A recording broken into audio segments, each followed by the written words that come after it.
the author's principal engine, prevents the story from ever languishing, and it is so often contrasted by pity that the mind is kept up in a constant vicissitude of interesting passions.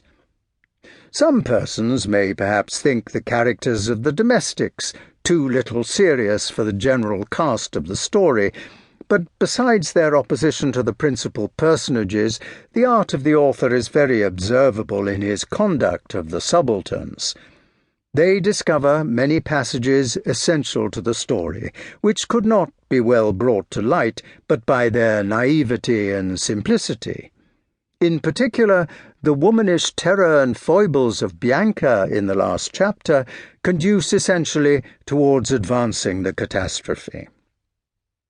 It is natural for a translator to be prejudiced in favour of his adopted work.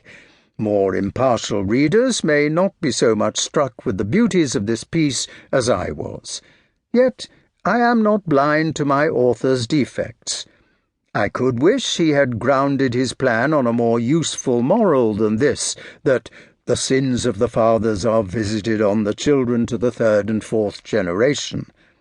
I doubt whether, in his time, any more than at present, ambition curbed its appetite of dominion from the dread of so remote a punishment. And yet this moral is weakened by that less direct insinuation that even such anathema may be diverted by devotion to St. Nicholas. Here the interest of the monk plainly gets the better of the judgment of the author. However, with all its faults, I have no doubt but the English reader will be pleased with a sight of this performance. The piety that reigns throughout, the lessons of virtue that are inculcated, and the rigid purity of the sentiments exempt this work from the censure to which romances are but too liable. Should it meet with the success I hope for, I may be encouraged to reprint the original Italian, though it will tend to depreciate my own labour. Our language falls far short of the charms of the Italian, both for variety and harmony. The latter is peculiarly excellent for simple narrative.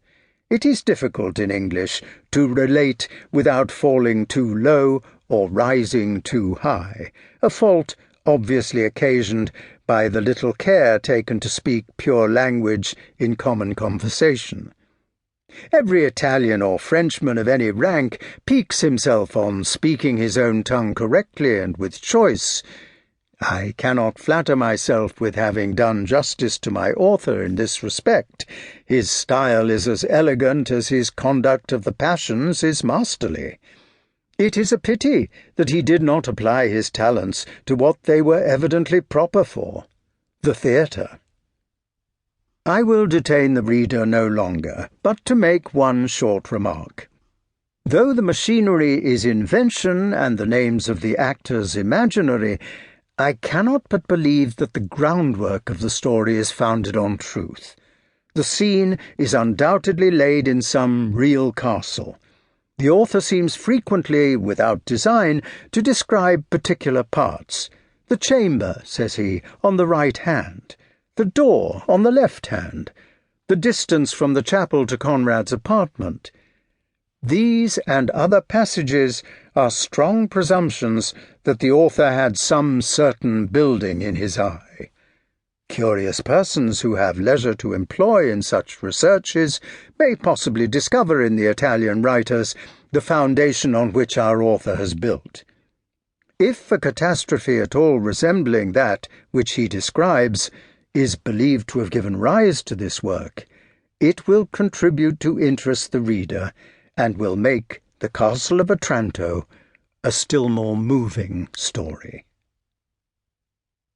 Sonnet to the Right Honourable Lady Mary Coke. The gentle maid, whose hapless tale these melancholy pages speak, say, gracious lady, shall she fail to draw the tear adown thy cheek? No, never was thy pitying breast insensible to human woes. Tender though firm, it melts distressed, for weaknesses it never knows.